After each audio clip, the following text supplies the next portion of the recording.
Welcome to Wrestling with Success, the best and only podcast for the wrestlers of tomorrow. Please welcome your host, Nigel? Oh, right. Your host and future champion, Neil McMillan. Yeah. So, guys and girls and wrestling fans worldwide, welcome to episode 26 of the Wrestling with Success podcast. And this week, I'm back with something a little bit different. A different type of guest, looking at things from a different perspective. From a ringside perspective. This week, I speak with a man that has photographed superstars such as Pete Dunne, Finn Balor, the Young Bucks, Sting, just to name a few. He is the photographer of the Indies. That's right. This week I'm speaking with the head photographer and owner of the Ringside Perspective. Ladies and gentlemen, I give to you Oli Sandler. Hello, how are you doing? That's quite the introduction. Thank you very much. No problem at all. How are you? You got snow near you? I'm disappointed there's no snow outside. Everyone on Facebook seems to be going on about snow. There's no all I've got snow is a little pattering of icicles outside. Oh, you'll get it tomorrow then. Yes, I'm in Essex, and my wife was telling me I was going to snow tomorrow, and I was like, psh, don't be daft, you silly woman. And I woke up this morning, there's nothing but snow. So hopefully you get it tomorrow. But yeah, I do love a good smattering of snow. So hopefully we get something. Yeah, no, definitely. I mean, as soon as we wrap up on this podcast, I will be going outside and making one of the best snowmen ever made. I'm very jealous of that. Well, I'll get a picture for you at least, or I can kind of make it look like you. But Oli, thank you for joining us today. It means a lot. My absolute pleasure. Thank you for having me. Not a problem at all. So, Oli, where do we start? Well, I think the beginning is a good place to start. The beginning is a good place to start. How did you first get introduced to wrestling? Well, when I got introduced to wrestling when I was quite young, when I was about 9 years old, and we were on holiday in America, and maybe it was Canada. I think it might have been Canada, and the local arena was showing SmackDown or something, and my parents thought, "Oh, this would be fun for him." Like I wasn't into wrestling at the time, but they thought, "Oh, I'd enjoy it," so they took me to see it, and it actually was really, really fun. So that got me the first little inkling of interest. But it wasn't until a couple of years later when I really started watching it, and the video games actually really got me into it more. Okay. So I started playing the video games, and then learning about wrestling through the video games, and watching it all through there. And then I got into, when I was about 12 or 13, I got into possibly the nerdiest pastime in wrestling history, which is e-fedding. Now, I don't know if you know anything about e-fedding, but basically it's where it's text-based wrestling. So it's all the fun part of wrestling taken out and replaced with writing essays, essentially. But so are you telling a story and telling a match in text? Yeah, so you're sort of writing your bit of the match and writing your character, and character development and all that sort of was really important, more than the actual wrestling moves. Wow. So that's probably where I started getting really interested in character development and that sort of stuff, rather than in the actual wrestling moves and all that sort of thing. So more the story side of things and the character aspects. Yeah, definitely more the story side, but definitely I wasn't interested in writing long, epic stories and tales and stuff. I was really interested in just creating new characters. So I would just...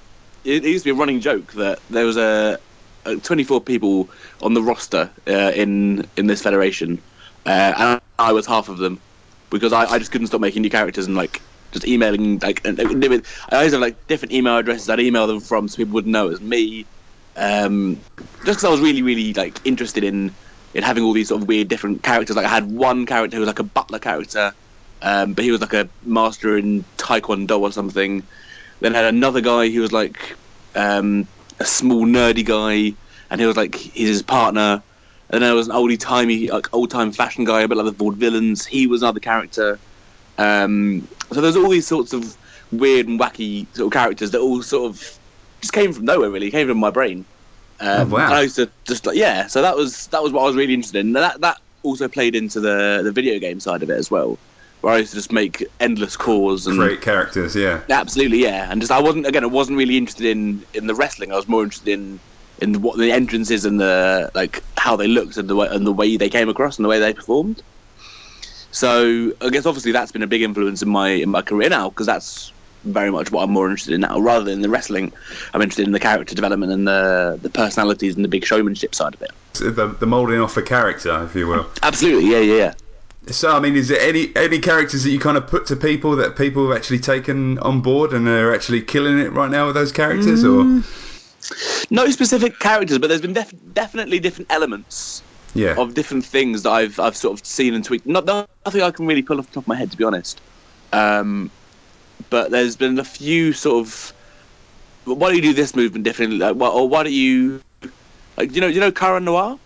He's got an element of his character which I've sort of contributed to. And actually, talking of Cara Tom, when I first started training in wrestling in 2012, that was when I first realised that there was independent live wrestling rather than just wrestling on TV. Yeah, so was this back in Canada? Was this in Canada, or was this? No. Sorry, have you moved over from Canada? I went to see wrestling, and then I came back home again. This was in 2000. That was in. Oh, so it's just a trip. Yeah, just a holiday trip. It's me thinking you're born and raised in Canada. No. Born and raised in London. Oh, right. I think we've got our wires massively crossed here. No, I was born and raised in London. Went to Canada for holiday in '99 and just saw some wrestling out there, and got really interested in that. And then did some e-fading after that, and then watched wrestling on TV, and Rey Mysterio and Edge and all these, and Batista and John Cena and all these guys on SmackDown, because that's what I was watching at the time. Really caught my eye and my interest, and made me think about, wow, wrestling's amazing. I really want to sort of. I knew then that I would be really into it for the rest for a while. Like, it was one of the only things I was really, really interested in. I used to wake up every Saturday morning. Go downstairs, 10 a.m, big bowl of cereal, and just watch SmackDown. That was my routine. Nice. I did exactly the same. Yeah, but then in 2012, so obviously playing the video games and all that sort of stuff. Went to uni, fell out of love with it a little bit, but not didn't really pay attention to it because I didn't have Sky Sports or anything. But I still played the video games and that sort of stuff. But then in 2012. I went to see Brit Wres Fest in the Coronet in London, and this is before I knew any independent wrestling existed. Okay. But I saw wrestling was happening, so we'll go down and see that. And my mind was absolutely blown, because I'm not sure if you know anything about Brit Wres Fest, but there was I think 8 or 9 different companies, each producing one match. So every single match was completely different and completely bananas and completely insane and completely incredible.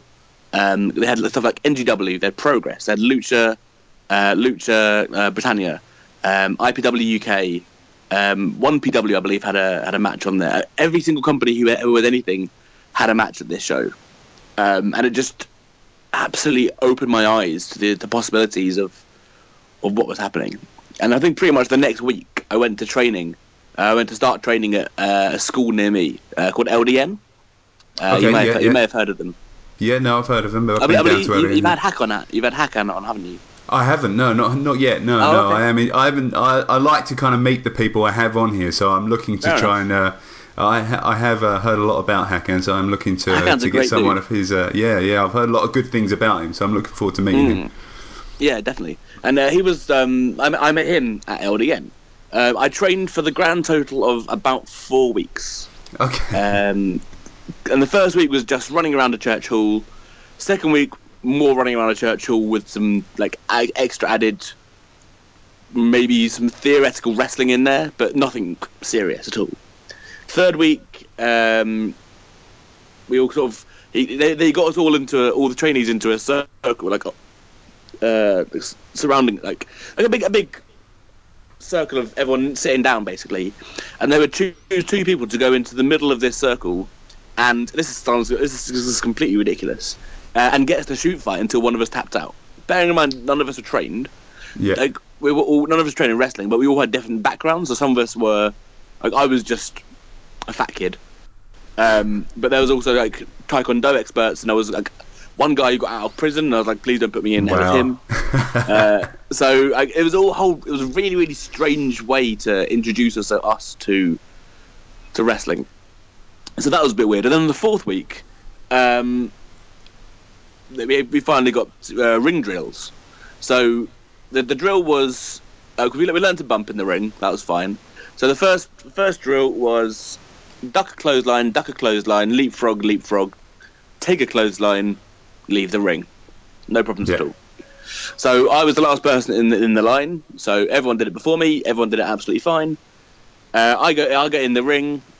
So I duck a clothesline. I completely forget the rest of the thing, and I try and take this next clothesline. Tom Dawkins, who's training, is obviously throwing this clothesline hard because he wants me to duck it.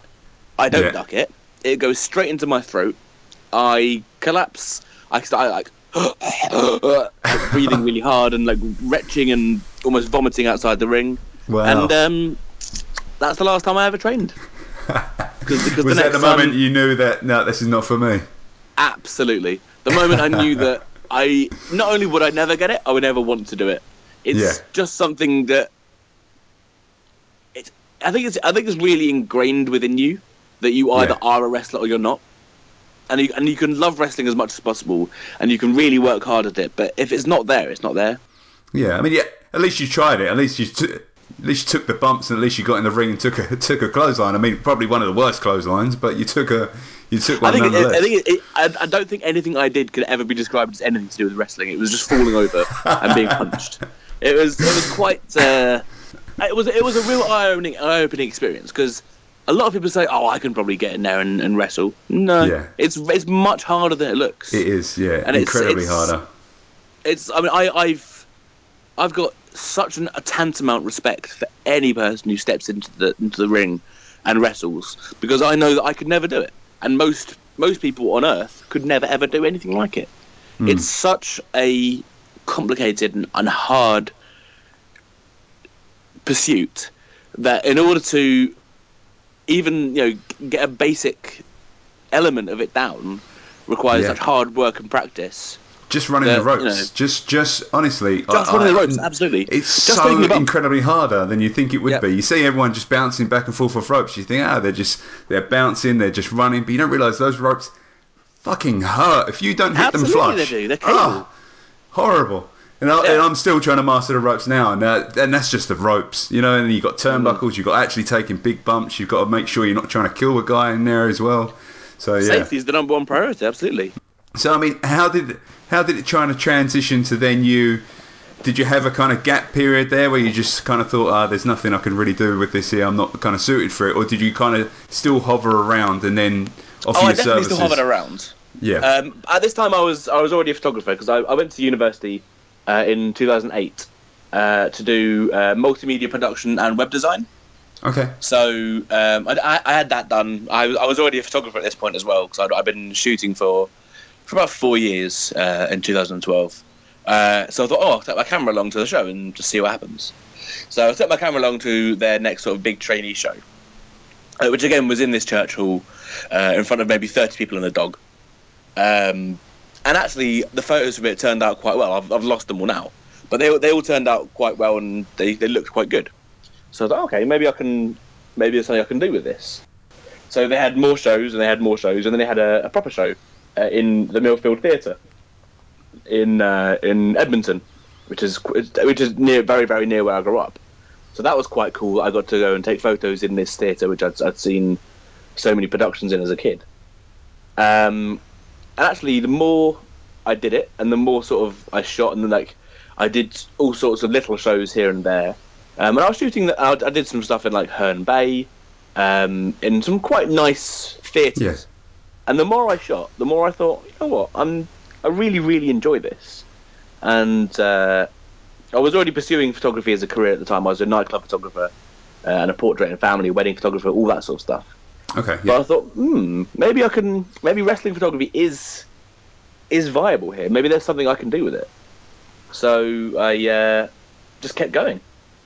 I mean, one thing I noticed on a previous episode was my first encounter with you in November. I mean, this was for the Wrestling League show, and you were there taking promo shots. The promoter said that we've got Oli from Ringside Perspective, really respected guy.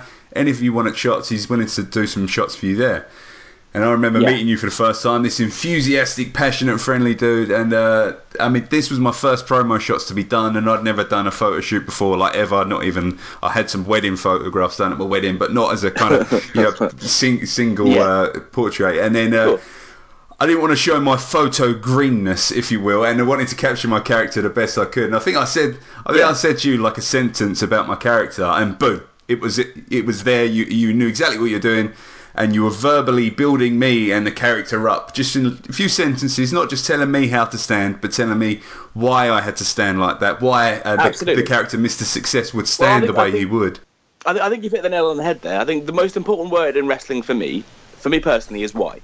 Why are you doing anything? Why are you doing that a certain way? Because, again, everything for me comes down to character development and character storytelling. This is a storytelling business, and this is a business where we're not just trying to do stuff for, in my opinion, wrestling is completely subjective. So in my opinion, anything in wrestling should be with a purpose, and a purpose for something. Even if the purpose is just because it's quite cool, that's fine. But as long as you've got a purpose, that's fine. So with the portrait photos, I always try and decipher the character behind the person. So, and because that gets you a lot more comfortable. Because the most important thing when doing photos with someone is that they're comfortable.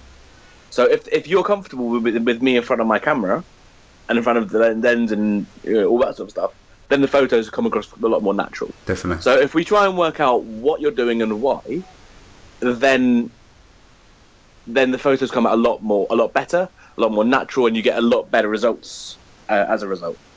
Yeah, I mean, I remember you saying something like, "Oh, so why should people who pay for Mr. Success or your character, they pay because you're held at a higher standard?" And as soon as you're saying this stuff, as you're saying it, I can feel myself kind of standing up there a little bit taller. The chest comes out, and you become the character just by you verbally saying these few sentences. I mean, how long did it take for you to master? Did you master that art, or is that something that? I haven't mastered anything yet. I mean, because that's a skill. That's not something off a whim. That's you kind of what you're doing there to try and get that person to do. I mean, that's one hell of a talent. Thank you, I appreciate that. I think a lot of it is just down to, again, experience. I've been shooting independent wrestling for 5 years. Yeah. So I know how to build characters up, and I know how to deal with people as well. And I think because I work with, in my real, like in my week time job, I work with a lot of commercial corporate clients. So very, very high end. Yeah. Lots of money being thrown around. So they know exactly what they want, and there's no time for bullshit with them. Yeah. So there's no room for error. But in wrestling, there is a little room for error because it's a little less pressure. Yeah. At some places, which means that I've had the chance to hone my skills and to really work on what I need to know, and how to work as well. So how to work with people and how to get my point across to someone with and make them understand it, and also get their point across to me, and just balance expectations as well. I think a lot of it is knowing how to talk to someone and how to tune in to someone's personality and work with it that way. But it's just experience. It's just experience.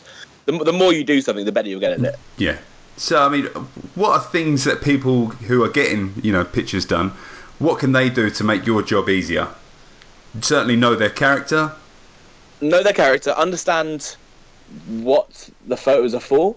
Because people aren't just taking photos for posters now. They're taking photos for social media, for Instagram, for portrait photos to go on 8x10s, all this sort of stuff.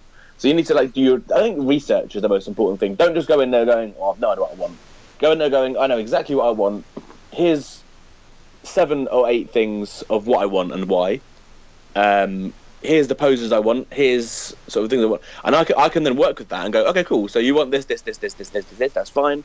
I always ask for 3 words that sum your character up as well. So with Mr. Successful, it would be obviously success, motivation, and confident. Those would be the 3 things that come across Mr. Motivation. But with someone else, like Pete Dunne, as you said, he's cocky, confident, and just powerful. and those might be 3 things that he comes across. Yeah. But someone else might have 3 different traits as well. So I think you just need to understand your character, or even if you don't understand your character yet, go in with an open mind of what you want your character to be like. Yeah. So have some research. Have a few personas. I think this is the difference as well between wrestling now and wrestling in the 80s. In the 80s, it was very much characters and larger than life and superheroes. I think now it's very much personas and relatable, and your mate down the pub or the guy on TV or a guy in a film who you can relate to and you can talk to and you can actually have a conversation with, because that's the merch table's for now, right? Yeah, exactly. There's faces, there's heels, and there's t-shirt villains. Yeah. And I think the t-shirt villains and the faces, they're the ones that go to the merch table and really talk to people. So I think if translating that into a portrait shoot means that, it comes across in the photo completely exactly what you are. And I think that just comes down to practice on the subject's behalf as well, where you need to sort of look in the mirror, do a couple of faces, look up on Pinterest or on Google, watch some films with the characters in that you want to represent. Like when I was doing a photo shoot with Will Ospreay, he was doing a slightly Healy gimmick at the time. So we sat down and we watched Legend. Or he watched Legend, I watched Legend. We watched separately. We didn't watch it together. we didn't have a pizza party. Netflix and chill. But we both watched Legend, and we came away with the idea that he wanted to be like the Craze. He wanted to be that sort of smart, sophisticated, psychotic, rather than a downtrodden, more aggressive sort of villain. So we kind of came up with that sort of concept as well for it as well. So when we did a photo shoot with him in a suit, it wasn't him smiley, it was him moody, but still dangerous. I thought that came across really well. And that was a really interesting dichotomy as well. That was a really interesting concept. Now, I'm 3/4 Scottish. I'm very financially tight, so I like to think of I like to do a lot of stuff DIY, and I did a lot of crappy photo shoots of my own in my own garage for some shots. A lot more stress, sure, a lot lower quality, but enough to get something on for some sort of image. Now, I do not regret paying for my shots from yourself at all, and I would happily do so again and highly recommend it to anyone who's serious about promoting themselves as a talent. But absolutely, it's an investment, right? Exactly that. Exactly, it's investing in your character and investing in yourself as a talent. But I mean, what are some things that trainees and wrestlers can do to be able to get a good headshot? What are some DIY kind of photography tips for some listeners? I mean, you must see some images that people take that they've done themselves, and they've got like a cat in the background or something. They haven't thought about it through and through. Honestly, the best. This sounds very, very biased. The best way to get a good photo is go to a photographer. Because it's not only about the quality of the image, it's about the whole approach to the image as well. Yeah. If you're cheaping out on the image, then you might cheap out on your gear as well. Yeah. And then you might cheap out on your boots, and then you might cheap out on your training, and then you might be dangerous in the ring. It's really just you need to invest in yourself entirely. I mean, my shoots individually, they can be quite expensive. I appreciate that. So, which is why when I came down to Wrestle League, I did a deal for everyone, and I made it absolutely the cheapest it could possibly be. Yeah. And I did that because I wanted to help everyone progress. So I think that the advice I'd give to people is to talk to photographers and go, when are you doing a photo shoot at my training school? And then take advantage. I'll come down to training school and do it en masse shoot. So in a couple of weeks' time, I'm doing one with Knuckle-Lux, down based in London. Daz Allen, who runs it, the former Projo. So I've been down to there a couple of times. I've been down to the Rev Pro training school a couple of times, and I've been up to the Fight Club Pro training school a couple of times, just to make sure that all the trainees there have decent portraits, so that when they're ready to go on their first show, they've already got a photo ready to go. Exactly. Yeah. So I think that's the best advice I'd give: is I talk to a photographer, hopefully me. Definitely, and I hope so. And just ask when I'm going to come down to the training school and arrange it that way. Okay. Because I think using your phone as a a camera to get headshots and to get stuff for posters, it's never going to go well because it's not going to be quite right. It's not going to be the right white balance. You're not going to look good because you've got one arm taken out. If your mum or your sister's taking it, or your wife's taking it, or your girlfriend or whoever, then it's not going to look great either. I think this is no disrespect to you at all. Of course, you do what you need to do, and I think everyone has to do what they need to do.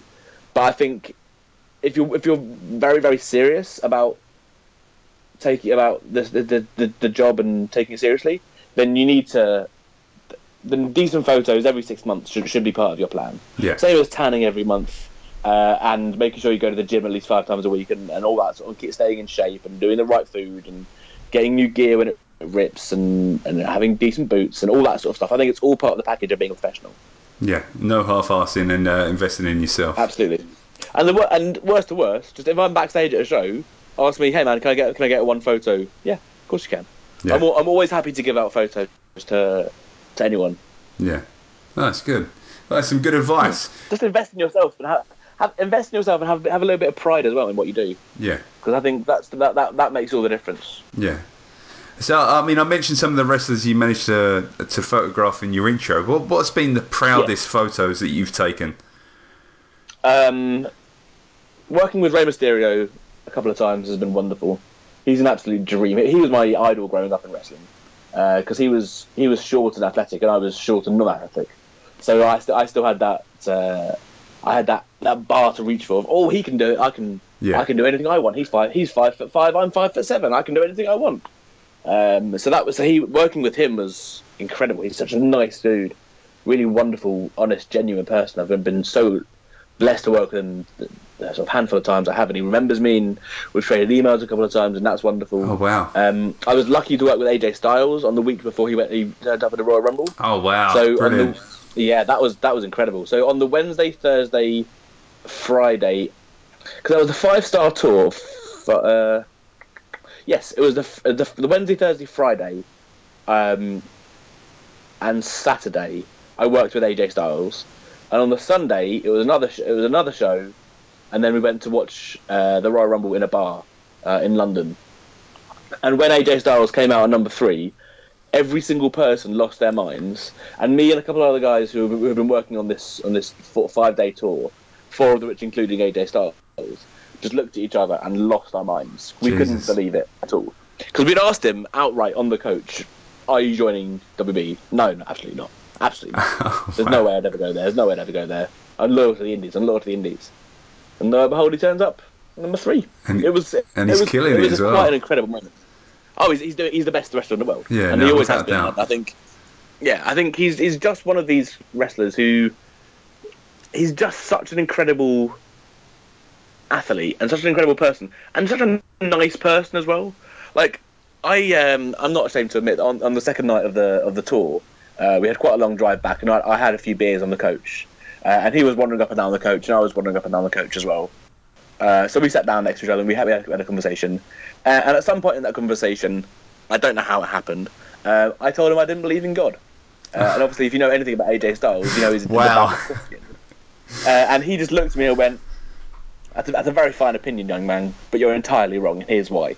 And just went on a tirade about why he believes in God. And honestly, I could listen to him talk about it all day. Wow. I'm not atheist, I'm agnostic, but I don't believe in God, but that's me. But he went on a half an hour. It wasn't anti me. It wasn't negative. It was just, here's why God's great, and here's why Jesus is the best. Yeah. And it was really interesting to listen to him talk about that. And I could honestly listen to him talk about anything like that ever again. He was such a fascinating person to talk to and listen to. But yeah, it was quite it was a ridiculous move, because as soon as I did that, 4 or 5 people around me went, "What are you doing? Stop it!" Oh, you said it. Okay, fine. And they all walked away, and they just left me talking to him because they didn't want to have to deal with the fact that he might be yelling at me. But actually, he was perfectly lovely. He's a gentleman. I think he knows that. Yeah, absolute gentleman. That's the perfect word for it. Yeah. Nice. What about some other images? What about some top matches that you've witnessed and photographed? What's been your kind of highlights? Oh my goodness. Kurt Angle versus Zack Sabre Jr. was incredible. That was at Rev Pro last year. That was unbelievable. Watching Kurt Angle versus Kurt Angle versus Was it Angle versus Rey Mysterio? They had Rey one Mysterio versus Del Rio. Yeah. Angle versus Del Rio. I don't think it was Angle versus Rey Mysterio. I think that would have been... I think they did do that again, because they had that quite prolific one in WWE at SummerSlam, and I think I do remember seeing that they were having one on the Indies, because I think I went out of my way to watch it. I'll be honest, as I said before, wrestling, it's kind of like, I do love the actual in-ring aspect of wrestling, but I'm very much more about the moments and the big spectacle, and the big entrances and the big personas, more than I am about the actual wrestling. It sounds very strange as someone who's... No, I get that. To say that. But also, I work with so much wrestling, and I've shot so much wrestling, but I find it very, very difficult to keep track of what I haven't worked with and shot. Especially if I try and live in the moment as well, really enjoying it at the time, and then moving on, because that way you don't get nostalgic, or you don't sort of get frustrated of missing the good times, because there's always something on the horizon coming up. So I don't remember anything specifically, to be honest, but I do remember working with Rev Pro is wonderful. Their Your Calls are fantastic. Working with What Culture is Defiant, as they are now, is absolutely incredible. They're one of my favourite promotions in the world. Fight Club Pro, working with them is just absolutely incredible. I recently shot a low-key Homicide and Eddie Kingston versus Travis Banks, Chris Brooks, and John Gresham as the original CCK versus the Pitbulls, and that was a mental match. Wow. That was absolute bananas, and all that sort of stuff is really, really the underground sort of hype matches. They're really, really fun to me as well. But I just really like whatever's happening right now. Like, I don't really tend to concentrate on, that was an amazing match I shot 5 years ago. Yeah. Or, remember how good 2013 was, because 2018 is always going to be better. 2019, I think that's what I look for, really. And I suppose it's been non-stop for you these past 5 years as well, so you haven't really had time to kind of stop and kind of look back on your career, because you were in the middle of it. You were riding the wave. Yeah, absolutely. It's a very good way to put it. I'm riding the wave, but a surfer never looks back or down. He just only looks forward. Yeah. So I'm really just trying to ride that wave. I am tailing off a little bit. I'm taking some time off from a few promotions 2018 to concentrate on my other career and my family. Yeah. Because I'm getting married in 2019, so I want to make sure that I spend enough time with Flo in 2018 to make it worth it, I guess. Exactly. Put the shift in. Absolutely. But also, because wrestling sadly doesn't earn me that much money in comparison to my other jobs, I need to prioritise a little bit. At some point, take a little time off from it and work more on corporate and commercial gigs rather than on smaller gigs, unfortunately, because I am trying to save for a wedding. I am trying to build a business up, and as cynical as that sounds, wrestling just can't make me the money I want. Yeah. I probably could if I started taking advantage of the boys and charging them for photos backstage like much more, or selling, very, very expensive, putting my prices way up. But I'd rather not do that. I'd rather not take the money away from the business when the money can go somewhere else in the business, onto expanding promotions and that sort of stuff. And also, if I raise my prices, I'm probably not going to work much anyway. So I'd rather keep my prices where they are, and work slightly less, but for promotions that mean more to me. I think that it's just starting to snow much more outside. That's nice. So yeah, I think I'd rather just tail it back a little bit and work on the promotions that mean more to me. So Fight Club Pro is still very much top of my list. What Culture Defiant is still very much top of my list for next year. 4FW is one of the promotions that's still very close to my heart. Those promotions I'll be concentrating on next year. Attack, I'll be focusing on a lot next year as well. There's a lot I'll be thinking about, but a few promotions, unfortunately, like Rev Pro, Beyond Gorilla will be taking that over for me. Yeah. In 2018, he's just taken over Global Wars and Uprising, which was on Friday. He's just covered those shows and is absolutely smashing it. So he's doing those shows for me now, which is wonderful. And I'm passing the torch on, metaphorically, to him to do those. But yeah, 2018 is going to be you're going to see slightly less of me, I think. Yeah. But I think the work is going to be slightly more inspired. I have lost a little bit of inspiration this year, being so swamped. Yeah. I think the problem with working so much and working sort of 2 shows every single weekend is that you never have, as I said, you never have any time to soak it in and just go, wow, I just shot this incredible match, or I just shot this sort of stuff. I'm always at the time going, that was amazing, and then afterwards going, right, what am I doing next? Next. I've never really got time to absorb it and live in that moment. Well, I think you'll be very happy when you stop and look back. Very happy. I'm very, very proud of what I've achieved so far. Yeah. And I mean, the stars I've worked with, like Shinsuke Nakamura, incredible person to work with. He's one of the highlights of working with him. And Big Damo, who's now Killian Dane in NXT, and Tommy End, who's now Aleister Black. All these guys, working with all of these guys, is our career highlights. Yeah. And at the time, I appreciated it. And looking back, I can appreciate it. But I'll never go, oh man, I miss working with Tommy, or I miss working with Shinsuke, because that's just how it is sometimes. The wrestling business is very transient, and if you're looking back, you're not looking forward. Yeah. Nakamura, is he as charismatic as what he is on TV? More. Jesus. I didn't realise how good his English was. So I needed to get some portrait photos of him. So I was like, Nakamura, photos please, sir? And he went, oh yeah, that'd be great, sure, where do you want me? Brilliant. So I came across looking like an absolute idiot to him, but he was just absolutely cool as hell, no problems at all, absolutely loved it. Did 4 or 5 amazing photos of me, just bang, bang, bang, bang, bang, bang, bang. Did the photos, and they turned out to be absolutely incredible. And he's so charismatic and so funny and so friendly. Yeah. And just such a personality, but very different to when he's out there, because he's not the pretentious artist you imagine he is. He's just a nice dude. He really likes surfing, he really likes baseball, and just gets on with it. So I mean, taking photographs around all these different shows, have you ever had any sort of near accidents, near misses, people kind of flipping outside over the ropes nearly onto you, or anything? Any close Always. shaves? So when I was first starting out, I used to get in the way all the time.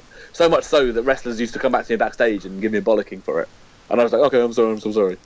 But then I showed them the photos and like, actually, yeah, you're fine. Because I was in the way, but I was in the way in order to get that photo. Yeah. But now, because I wasn't fast enough to move out of the way, it was a problem. Now I've worked out how to get out of the way and it's fine. But there was a couple of times where I would be right behind the person catching a suicide dive, which 3 years ago was actually surprisingly a lot more rare than you think. It was all leap over the ropes rather than leap through the ropes. Yeah. So I wasn't expecting him to come straight through like a bullet, and he came straight through, clattered straight into me. I fell over backwards, arse over tit, onto the fans. The wrestler fell back onto me. No one was injured. The camera was fine, but it was just such a ridiculous situation that I now have trained myself to go to the other side of wrestlers rather than behind them, just to make sure. My camera's got a few chips in it, thanks to Zack Sabre Jr. kicking the lens a couple of times by mistake. He didn't realise I was there. He was kicking the bottom turnbuckle, and my head was sat right underneath it. So he kicked the bottom turnbuckle, which then kicked me in the face, which then knocked my glasses off, the lens on the floor, all that sort of stuff. And that was a What Culture show, I think just over a year ago. So that was embarrassing. So no one's asked you to kind of catch the Undertaker at WrestleMania, like WrestleMania 25? Absolutely not. I am not quite Sim Snooker. Now I'm really not very. I'm really not very safe with that sort of stuff. Yeah. There was an angle recently. There's an angle. Have you got some sort of spoiler here? Yeah, a little bit. Well, let's record it and then we can decide it after. Okay, fine. So for the Defiant tapings, there's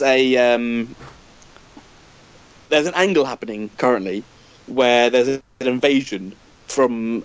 There's an invasion angle happening. There was Austin Aries, wasn't there? Is this part of it, or is this separate? This is part of it, yeah. So there's an invasion. There's an invasion angle happening where people come in and beat people up.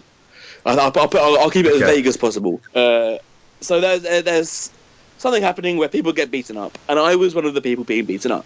Now, I've never been physically attacked before. Well, not in wrestling anyway. In real life, I got in one fight once, and I was when I was 13. Doesn't really count. But there was people sort of chasing people around backstage and around the ring, and I was one of the people being beaten up, and it was quite scary to have someone you're quite friendly with outside the ring, inside the confines of wrestling, chasing you down with a mallet and beating you up with it. Wow! But it was scary, and I didn't.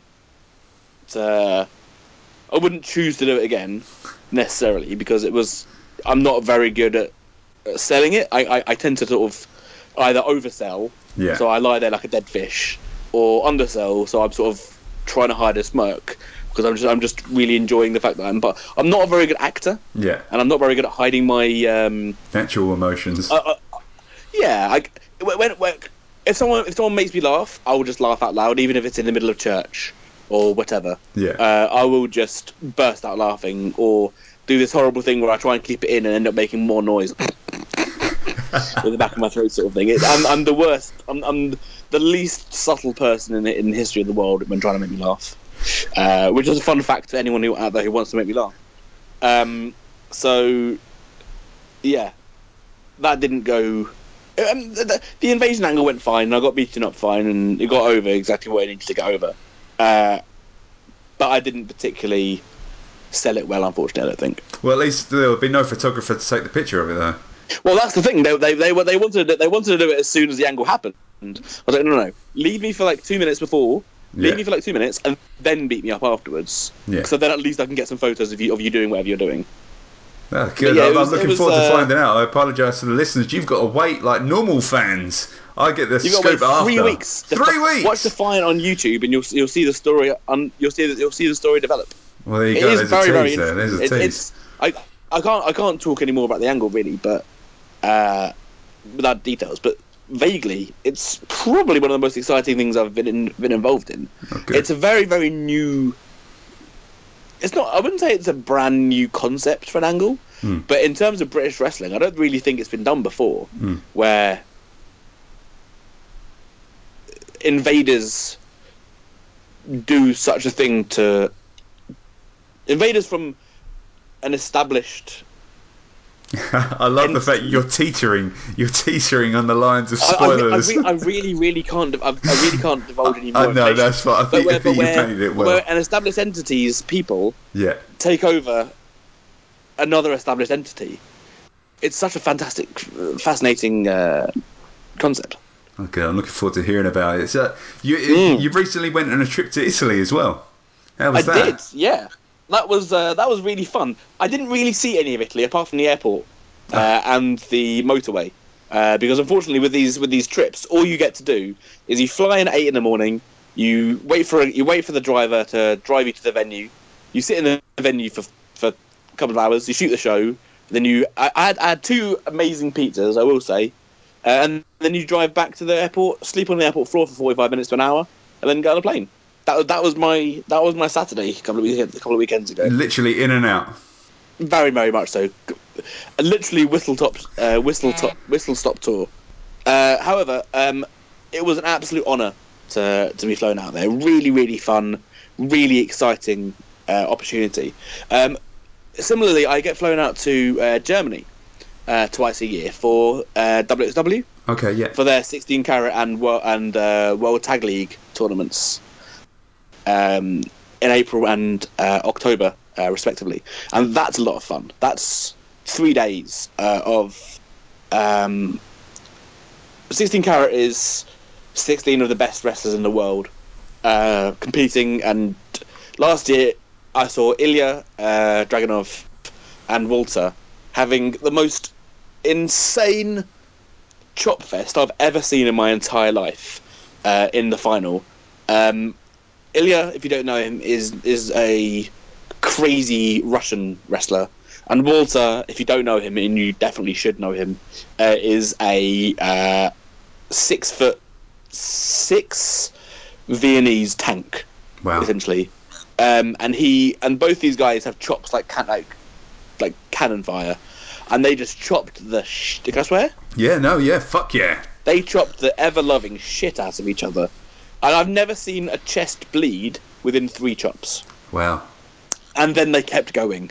And at the end of it, Ilya's chest was just a river of blood pouring down his chest. And they kept going, and they kept going. And it was just such a insane slugfest. It was as brutal, if not more brutal, than some death matches and hardcore matches I've seen. Yeah, wow.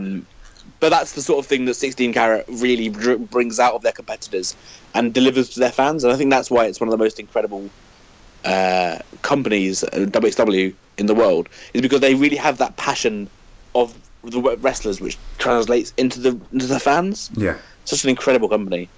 And Tag League, similarly, 8 of the best tag teams in the world compete, and then over 3 days just have an amazing series of matches. And I'm honoured to be part of it as well. I've been doing it last year, and I'll be going back this year, and it's just a lot of fun. It's real fun to be valued so highly that they'll fly me out from the UK to Germany to go shoot their shows and their portraits for them. It's a wonderful opportunity.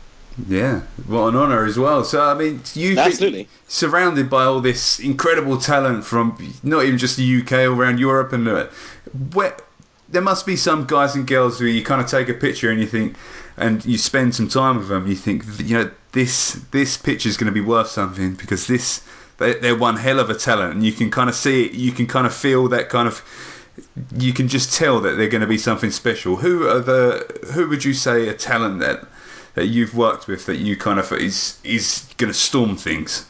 There's a lot, because I think the British wrestling scene is the hottest scene in the world at the moment, and there's like, I can't say now who I think is going to be big in the future, because I think it's down to them. I wouldn't necessarily wouldn't want to put myself in that position where I say one thing and nothing happens. But I've seen over the past sort of couple of years, Chris Brooks, Travis Banks, those guys have really come into their own. I met Chris Brooks a couple of years ago in IPW for and he absolutely blew me away with his just pinpoint precision and skill, and real interesting character, as I said before. Travis Banks, the same, just a real hard worker, really strong style, incredible intense wrestler. So I think those two are going to be absolute superstars. They're already superstars. I think they're going to be international superstars soon. Ospreay, I knew when I first met him he was going to be incredible. You put me on the spot now. I can't really think about who. There's a lot of talent you probably work with. So there's loads. To be honest, it's unfair to really name anybody. Yeah. Those are just the 4 names that came into my head. But it's unfair really to name anybody, because everybody has the potential. Yeah, exactly. I think to succeed. It's just based on if it is. I will say though, there are a couple of guys, Truck Mambo, TK Cooper, Spike Gervais. Those 3 guys really have a bright future in the business. They have all the potential in the world to absolutely skyrocket. Millie McKenzie as well. All the potential in the world to absolutely skyrocket. Those are just names that came to my head right now. Nice, good. There are more, but I can't think of any particularly. So, I mean, seeing as this podcast is for, people training and trying to work their way up the ranks, a bit like myself, what are some tips you would give to kind of, you've been surrounded by people in locker rooms, you've dealt with promoters, and you've had different personalities dealing with you. What are some tips for people to how to act, how to treat their conduct, in the backstage environment, in terms of trying to book yourselves, book with promoters? What's some tips how to be and how not to be working your way up the ranks? Well, I think etiquette is a very, very important part of what we're doing, because if you come across the right way, then regardless of how good you are, someone's going to want to give you a chance, because they'll believe in you rather than necessarily believing in your, as long as you work hard and you're clearly improving and you're nice and people want to book you. Simple as that. If you've got potential, they'll book you. So I think treat people as you want to be treated. Don't be disingenuous. So don't butter people up and say, "Oh, it's nice to meet you, sir. Massive fan of your work." If they're just if they know you're bullshitting, don't bullshit people, because they can see right through it often, and it comes across disingenuous and slimy sometimes. But at the same time, don't be too cold. So read people and respect people, and respect every single person as if they were giving you your booking, because you never know really who's in control. You know who the person with the book is, but you don't know who's in their ear. Yeah. So try and be as polite and kind and honest without being brutal to everybody. If someone asks, don't give feedback without it being asked for. And if someone asks for feedback, don't say things that are above your station. Is one. But I think also that's probably bad advice to someone who's training, because they shouldn't be giving advice really.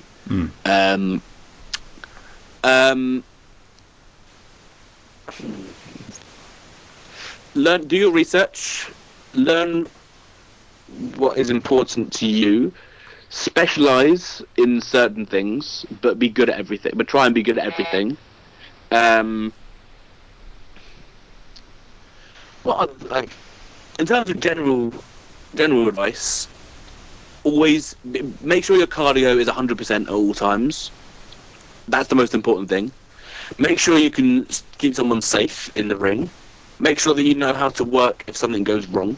That's something. Make sure there's like a backup plan. So if you forget your spots in a match, make sure you know what you're going to do. Don't just stand there looking like a lemon. Yeah. Know how to get good basic portrait shots. Always have 2 sets of gear with you. Always. A lot of good advice. Well, I think there's a lot of people who don't grasp the basics of how to be not even a good wrestler, just a good person in the locker room. Be nice. Just be someone people want to hang out with. Yeah. In the locker room, because I think that makes all the difference. If someone likes hanging out with you, then they're more likely to recommend you to get booked, because people don't. If you notice, people don't really watch other people wrestling. Because they're in the back. They're in the back talking and hanging out with people. But it's only when they wrestle someone that they go, "Oh, this person is or isn't a good wrestler." Yeah. But then by that point, sometimes you're already in. So just be a good person. Be a nice, respectful person who's fun to get on with in the locker room. Don't be a dickhead on Twitter, on Facebook, on social media, because that's the most devastating thing for you. Even if you're a heel, don't be a twat, because no one wants to book a twat, and no one knows if you're being real or fake on Facebook or Twitter. So so the biggest heels in the business, they say that you, like Nathan Cruz, he says that you should be a heel outside the ring and on Twitter and on social media, and I agree with that. But that doesn't mean you should be an absolute horrible, nasty piece of shit, because no one's a horrible, nasty piece of shit all the time, and that's not a believable character. So if you're trying to work the fans and try to keep it all real, then I think the only person you're really working is yourself. Yeah. So you need to realise that, even Hans Gruber had a family who loved him. Do you know what I mean? Like even the biggest villains in the world are nice to some people and can have decent conversations and not just cunting everyone off all the time. Yeah. So I think it's important to remember that on social media, how you're perceived is how you are. And if you're coming across negative and bitter and whiny and complainy, then that's all people see you as. But if you're coming across as positive and fun and sharing fun things and having a good time and putting fun Facebook status up and tagging your friends in photos and going out with them, then that's what you're perceived as. And I think you need to just be perceived as a good, fun person who people want to hang out with and who people would like. Yeah, and there's still a way of doing that and being heelish as well, isn't there? Of course. You can do that and not hang out with your biggest face rival. Who cares? Also, no one's looking at Instagram stories and going, oh no, I don't believe this character now. Yeah. No one gives a shit. Yeah. And if you think they do, then you're completely deluded, in my opinion. Yeah. Facebook, social media, Instagram. Okay, here's a very good example. Ginny on Twitter is a very different person to who she is on Instagram and on Facebook. But she's still not hot. Like, Ginny is the most savage person on Twitter. She's a really horrible. She'll write really horrible things to Martina and to all this sort of thing. But on Facebook, she's an absolute delight. I mean, Ginny's one of my best friends, so I know for a fact that she's a lovely person. But she's a very different person on Twitter to how she is on Facebook. And I think on Facebook, people think that that's your real personality. So if you're trying to work people on there, then that's how you really actually are. Yeah. Okay. But on Twitter, it's a very different story because it's different snippets of conversations. So you can have different conversations with different people and be a different person. And how you are on Facebook, I think translates to how you are in the locker room and how you're perceived. I think that's 100%. Good. Loads of good advice. Just be a good person. Yeah, just don't be a dick. Just be a good person. Don't be a dick. Absolutely. So, no one wants to work with a dick. Any tips for people who are thinking of becoming a photographer in the business? Any quick tips for them? Yeah, don't. I'm already doing it. No. No, I think tips being a good photographer. So wrestling is the hardest thing I photograph, no question. Venues are always dark, and you need the most difficult settings in a dark environment: fast shutter speed, low aperture, and medium ISO. And for those who don't understand what I'm talking about, you need to fast shutter speed means that it's not blurry when someone's going fast. So it's if you're taking a picture of like a selfie, it might be at 1/25th of a second, so 1/125. But taking a picture of wrestling, you need it to be about 1/1000. So that's quite a big difference because there's a lot of, but also you need a low aperture in order to let more. Basically, you need to understand how your camera works, how the exposure aperture works, the exposure triangle, works. Because without understanding the exposure triangle, you'll absolutely fail at the first step because you won't understand how to change things up when the circumstances change. I think learn how to use your camera in manual mode before you ever step anywhere near a ring is the first step. Understand what each of the aperture, shutter speed, and ISO do, and what they do and why, and how they affect your camera, and how they affect the images you're taking. And then you can start shooting at ringside, and then you can start playing around with it. Because actually, with wrestling, all you're doing is capturing what's happening. You have no input into the scenario whatsoever, which is why I think a lot of people feel quite frustrated with it because they can't change the outcome. What's happening is all that's happening, and they can't change that. Whereas I quite like that. I quite like the fact that all I'm doing is capturing, and I have no influence on the situation whatsoever. Yeah. By observing the situation, I'm not changing it. Whereas in a portrait session, the portrait session exists because you are there. So without you, they're just posing to nothing. So they're posing directly for you, which means you can directly change the outcome of the situation by verbally, by telling them move left, move right, do this, do that. Which is why a lot of people I think are more comfortable in doing portraits than ringside because they have direct influence over the situation. I enjoy not having direct influence over the situation and letting the situation influence my process. So I will shoot as it happens and just play it by ear, and it has to be instinctive for me now. So I think the best thing for anyone who wants to shoot a ringside is to get to know their camera, make it instinctive. Make anything you shoot instinctive, so you are actually able to shoot anything that happens, and then you can come and shoot wrestling. Because I think wrestling is the hardest thing I shoot, and if you think you can go into it easily, then I think it's a little bit of a fool's errand, unfortunately. Oh, that's nice advice. There you go. Well, there it is. So now, Oli, Mr. Sandler. Now it's fan time. These are quick fire questions to get your answers as a wrestling fan. So, straight off the bat, if you could get a photo of 3 wrestlers in the world in one image, who would it be? Just imagine you've got a sofa right there, 3 wrestlers that you would get on that sofa. Undertaker in character. Nice. Ric Flair in the 80s. Nice. And Minoru Suzuki. Nice. This is a very just because I think that versatile yeah, couch. I think those 3 characters would be absolutely hilarious trying to have a conversation. Oh, good. So, okay, who has got the best wrestling entrance ever, in your opinion? Ooh.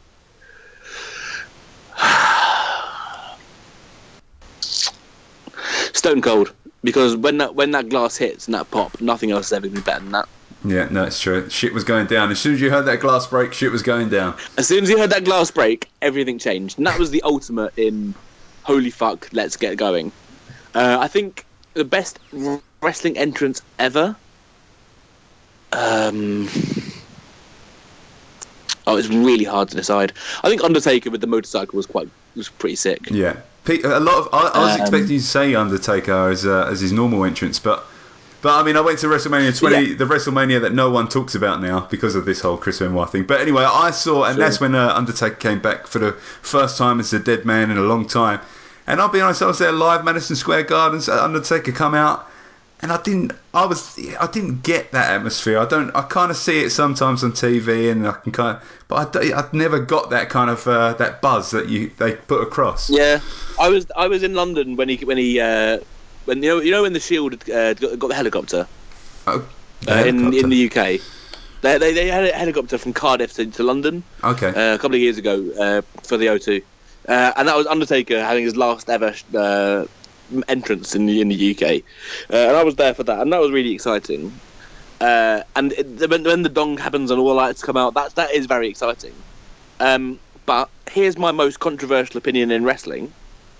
I prefer Biker Undertaker, Big Evil, to the Dead Man. I don't think that's quite. I think a lot of people would agree with you on that. I do think they would. You reckon? Any person has told me I'm completely incorrect. No, I mean, in the scheme of things, you can't rule out the fact that his Dead Man gimmick was the best gimmick he's had. But I think there was a lot. I would have happily have him come back for one more year, just as a Dead Man. If he came back last WrestleMania as a Dead Man, I think people would lose their shit. If he came out to Limp Bizkit rolling, people would lose their shit. I think it comes down to that. I think it comes down to that relatable thing again. It comes down to that thing where he's relatable. He seems like a guy who isn't this mystical wizard, but is actually a guy who could kick your ass and not have any regrets about it. And he seems like he's not a character. He's a persona, and I think that's what really gets me interested in wrestling. Yeah, is when it seems like it's a real person who is just a crazy person who is a wrestler. Yeah, and I think that's why I liked the Biker Undertaker more. Also, he was just cooler. I grew up with him, and when I started watching wrestling properly in 2001, he was just the fucking man. I think after the Lesnar thing, him losing to Lesnar, I think it would have actually worked for him better if he was Biker Undertaker for the past couple of years than he was kind of... Because the Undertaker, essentially, he died that night against Brock Lesnar. The mystique about it, he never really kind of carried on after that. I mean, he faced Finn Wyatt and stuff, and it wasn't that kind of... that same type of edge, because he didn't have that streak to lose. So I think if he came back as the Biker Taker, that would have definitely gave him a little bit of steam back, I think. But maybe. Anyway, there goes the quick-fire questions anyway. What are your thoughts on the Woken Matt Hardy gimmick? I think if WWE do it right, it'll be fantastic. I think there's a lot of money to be made.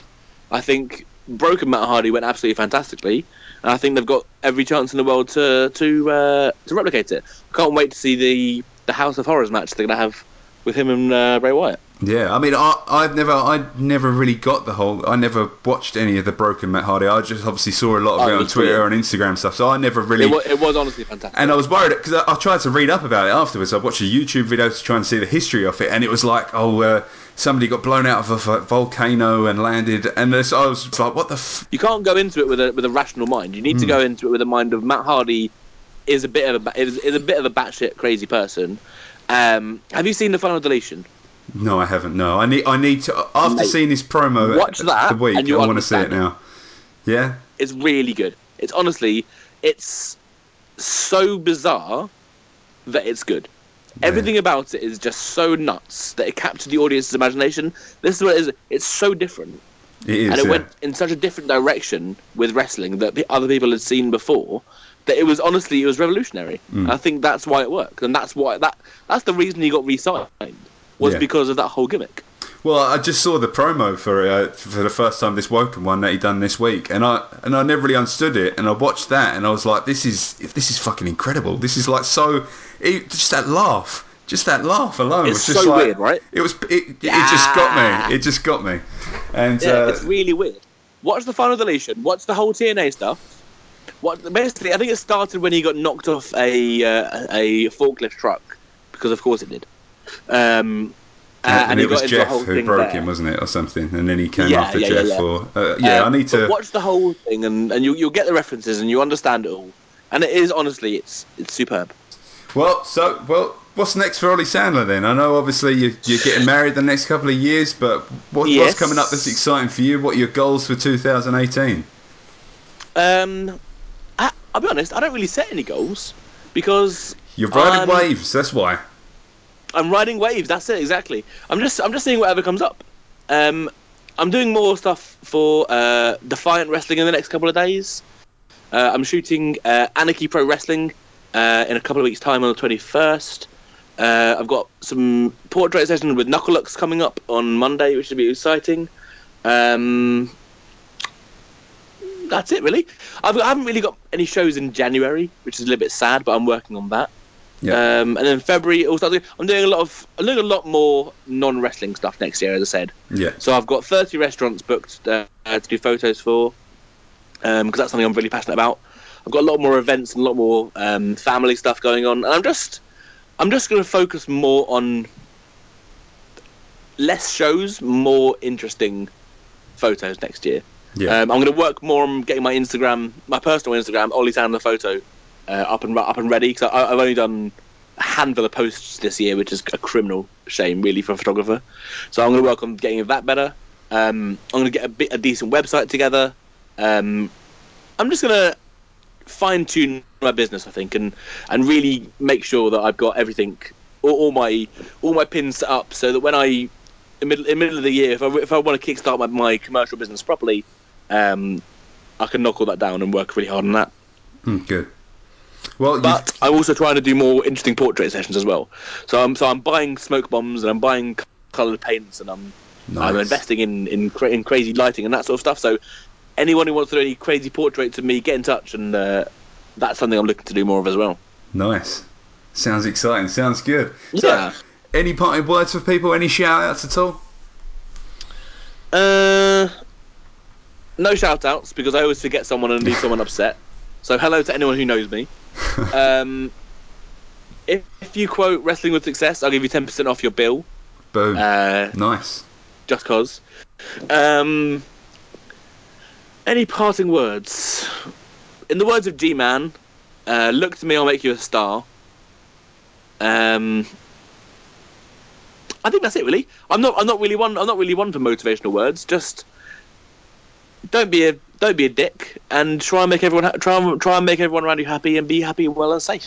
Well, basically, I like it, and sir, you certainly achieved that. I mean, we've met each other once, and I thought immediately as soon as I met you, this is a cool dude, passionate, and very friendly as well. So it was an honour to work with you. It was an honour sitting down and recording this podcast with you as well, and I have every faith that you've got a very bright future, and you're already killing it now. So I mean, thank you, bro. I appreciate that. I think you have too. I think I look forward to seeing you around circuit. No problem. Yeah, I'll see you down the road in some locker room soon, no doubt. Hopefully. Absolutely. I'll see you on the loop, brother. Exactly that. So thank you very much. Enjoy your Christmas anyway, Oli. All right. You too, mate. Take care of yourself. Thank you. Bye. So, guys and girls, that is it from me this week. Thanks for following my journey, listening to this show. And guys and girls, I look forward to wrestling a match with you all soon. And I will speak to you all next week. I'm going to go play in the snow and build a fucking snowman. Speak to you all next week.